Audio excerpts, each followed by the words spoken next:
جدی زیدان ایک عیسائی مورخ ہے، اس نے لکھا کہ شہزادہ علی اصغر کا جو لہو ان کی گلوئے اطہر سے ان کی گردنیں مبارک سے نکلا تھا تیر کے ساتھ زخمی ہونے کی وجہ سے، تو امام حسین ابن علی نے، یہ سب نے لکھا ہے کہ حسین ابن علی نے اس خون کو آسمان کی طرف پھینکنا چاہا تو آسمان نے مجبوری بتائی، زمین کی طرف پھینکنا چاہا زمین نے مجبوری بتائی۔ آسمان نے کہا کہ اگر اصغر کے لہو کا ایک قطرہ آسمان کی طرف آیا تو قیامت تک کے لیے بارش نہیں ہوگی، زمین نے کہا اگر اصغر کے خون کا ایک قطرہ زمین پہ آیا تو قیامت تک کے لیے اناج نہیں ہوگا۔ تو امام حسین نے وہ شہزادہ علی اصغر کا خون جو تھا وہ اپنی داڑھی میں، اپنے ریشے مبارک میں مل لیا۔ اب یہ ہر ایک مسلمان نے لکھ دیا، ہر ایک مسلمان نے لکھ دیا کہ ایسا ہی ہوا۔ کیا کہنے، قربان ہو جاؤں اس عیسائی محقق کے اس جملے پہ۔ اس عیسائی محقق نے کہا کہ تمام مسلمان اتنی صدیوں سے کربلا لکھ رہے ہیں، کربلا پڑھ رہے ہیں، کربلا سن رہے ہیں، انہیں اس راز کا پتہ ہی نہیں چلا کہ امام حسین نے پہلے ہی ریش پہ کیوں نہیں ملا، آسمان سے مجبوری کیوں سنی، زمین سے مجبوری کیوں سنی۔ آسمان نے کہا کہ اگر قطرہ آیا تو بارش نہیں، زمین نے کہا اناج نہیں۔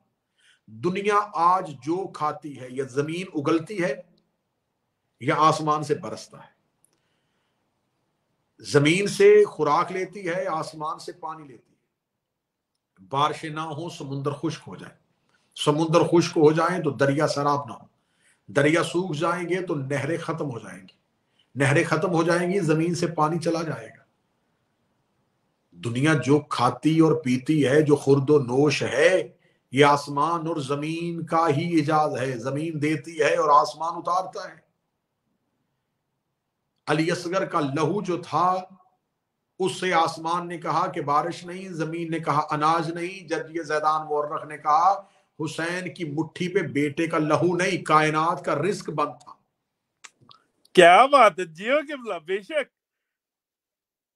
حسین چاہتے تو انسانیت کو اناج سے محروم کر دیتے، حسین چاہتے انسانیت کو پانی سے محروم کر دیتے۔ حسین ابن علی نے، یہ اعجاز اکبر کے لہو میں نہیں آیا، یہ اعجاز عباس کے لہو میں نہیں آیا، یہ اعجاز اولو محمد اور قاسم کے لہو میں نہیں آیا، یہ اعجاز اصغر کے لہو میں تھا۔ خدا نے کائنات کو بتا دیا کہ جاؤ میں اصغر کے لہو سے رزق اور پانی کی قید ختم کر کے دنیا کو بتا رہا ہوں، کھانا اور پینا قیامت تک کے لیے اصغر کا صدقہ ہے۔ نعرہ حیدری، یا علی علی علی علی، کیا بات ہے قبلہ، سبحان اللہ۔ جاؤ پانی پیو اصغر کا صدقہ، جاؤ کھانا کھاؤ اصغر کا صدقہ، جاؤ اناج لو اصغر کا صدقہ۔ بے شک۔ تو میں تو کہوں گا کہ اب یہاں سے چاہے کفر کی کمان میں کوئی شرک کا تیر داغے تو داغے، سینہ حاضر ہے، ہمارے رازق کا نام علی اصغر ہے۔ کیا بات ہے ہم قبلہ، سبحان اللہ۔ الحوائج سے رزق پاتے، ہم باب الحوائج سے رزق پاتے ہیں۔ سننے والے سامعین، دیکھنے والے ناظرین کی خدمت میں گزارش کروں گا کہ یہ شب بڑی مخصوص ہے۔ اس شب کو عام شب نہ سمجھیے گا، اس شب کو معمولی شب نہ سمجھیے گا۔ میں وظیفہ بتا رہا ہوں، میں مجرب ترین عمل بتا رہا ہوں، بالخصوص ان کے لیے جو بے اولاد ہیں۔ اگر آپ کے ہاں اولاد نہیں ہے، یا کوئی ایسا دوست رشتہ دار، کوئی ایسی بہن یا بیٹی جو اولاد کی خواہاں ہے، یا جس کے پاس بیٹیاں ہیں اور وہ بیٹے کی خواہش مند ہے، آج کی شب 2 رکعت نماز بارگاہ قدرت میں ہدیہ کرے شہزادہ علی اصغر کو۔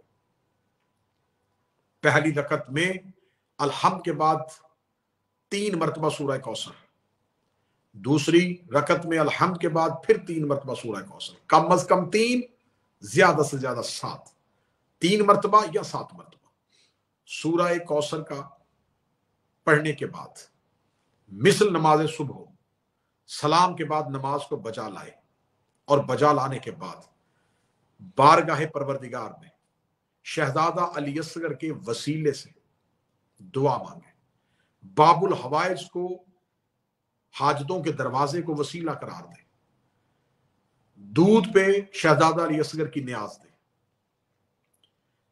بالخصوص بے اولادوں کے لیے، بالعموم بیمار ہو، مقروض ہو، کوئی مخصوص حاجت ہے، کوئی بہت بڑی مشکل ہے، کوئی بہت بڑی پریشانی ہے، پورا سال بھی کر سکتے ہیں، لیکن شہزادہ کے نزول کی رات، ظہور کی رات اگر آپ اس عمل کو بجا لاتے ہیں، شہزادہ علی اصغر ضامن ہیں کہ آپ کی وہ مصیبت لمحوں میں ختم ہو جائے گی، وہ مشکل فوراً ختم ہو جائے گی، حاجت فوراً بارگاہ باب الحوائج میں قبول ہو جائے گی۔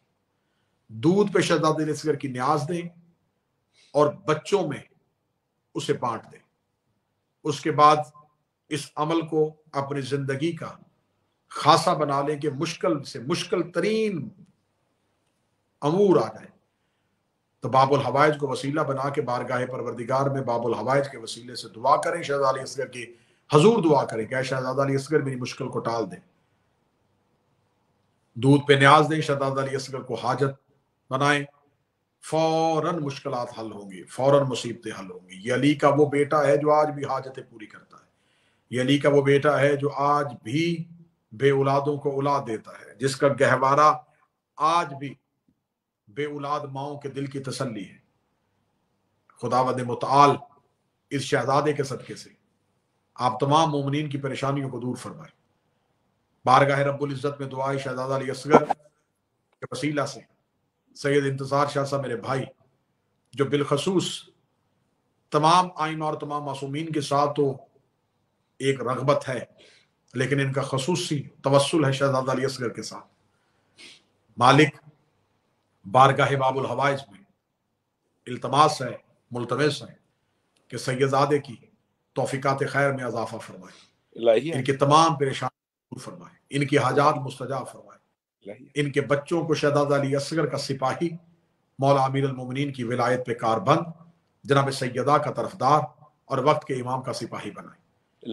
میرا مالک ان کی اہلیہ، ان کا خاندان، ان کے اپنے بھائی بہنیں، ان کے مرحومین، میرا مالک تمام کی مرحومین کی مغفرت فرمائے، اور جو زندہ موجود ہیں ان کو عمر خضر صحت کے ساتھ عطا فرمائے، بچیوں کے مستقبل روشن، بیٹوں کے نصیب نیک۔